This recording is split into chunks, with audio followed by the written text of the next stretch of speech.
Assalamualaikum warahmatullahi wabarakatuh. Selamat pagi anak-anak dan salam sehat semua. Mudah-mudahan anak-anak menjadi anak yang tangguh untuk belajar dalam menghadapi era pandemik ini.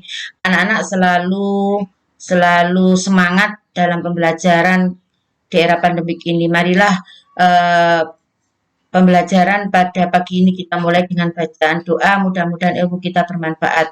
Berdoa Al-Fatihah. Terima kasih anak-anak.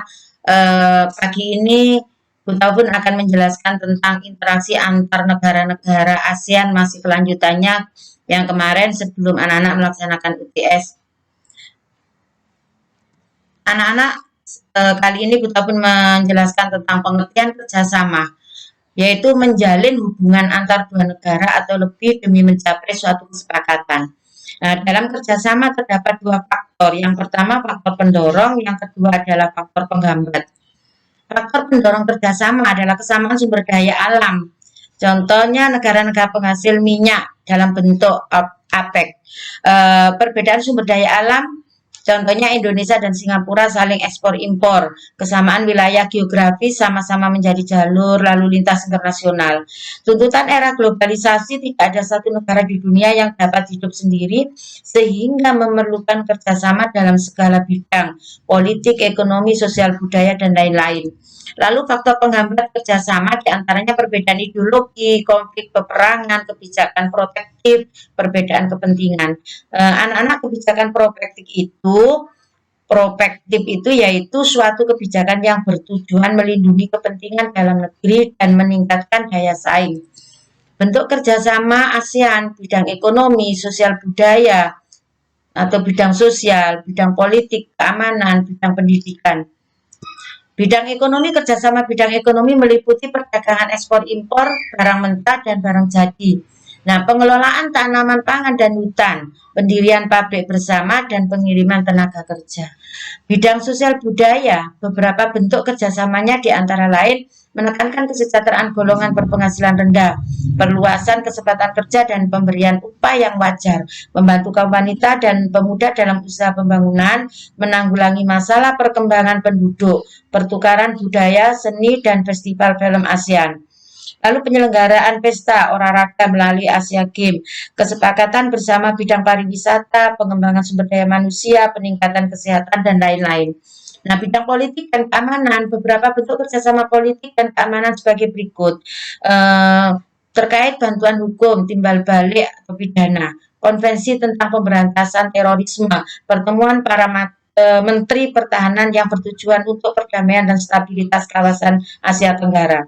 Penyelesaian sengketa di Laut Cina Selatan, pemberantasan kejahatan lintas negara seperti perdagangan obat-obat terlarang, bajak laut, dan lain-lain. Kerjasama di bidang hukum, migrasi, dan kelembagaan antar parlemen. Di bidang pendidikan, beberapa bentuk kerjasama dalam pendidikan sebagai berikut, yaitu ASEAN Council, yaitu Teacher Convention atau di ACT di Denpasar, Bali. Penawaran beasiswa pendidikan, Olimpiade pendidikan seperti OSN. Pengaruh kerjasama ASEAN, satu, kehidupan ekonomi. Dengan adanya MIA, masyarakat ekonomi ASEAN membuka pasar dan lapangan kerja yang semakin bersaing. Kehidupan sosial, ASEAN memiliki peran penting untuk membantu penyelesaian pengungsi. Kehidupan budaya, ASEAN telah mengembangkan program pertukaran informasi kebudayaan seperti penyelenggaraan pameran, pementasan seni. Kehidupan politik, kasus yang menjadi sorotan yaitu sengketa perbatasan wilayah dan pekerja migran. Kehidupan pendidikan, kualitas pendidikan dan lulusan yang kompeten mengubah paradigma pendidikan di setiap negara. Upaya-upaya meningkatkan kerjasama, pilar politik keamanan. ASEAN berupaya meningkatkan kualitas pelayanan publik melalui peningkatan kemampuan pemerintahan dan pelibatan masyarakat madani dalam pengambilan keputusan. Pilar ekonomi, koperasi dapat menjadikan suatu program yang menarik karena salah satu komponen penunjang ekonomi. Pilar sosial budaya, Indonesia memiliki kebudayaan yang paling banyak dan beragam di antara negara-negara ASEAN sebagai menjadi daya tarik tersendiri. Pengaruh perubahan dan interaksi keruangan di negara-negara ASEAN, perubahan akibat faktor, contohnya ada faktor iklim, faktor geologi, dan faktor sumber daya alam.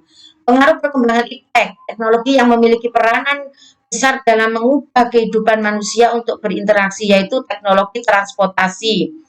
Dimanfaatkan untuk memindahkan barang dan manusia dari satu tempat ke tempat lain. Teknologi komunikasi dimanfaatkan untuk pertukaran informasi. Anak-anak, sebagai penutup pada pembelajaran kali ini, perhatikan hal-hal sebagai berikut agar sukses dalam belajar. Yang pertama, belajar setiap hari.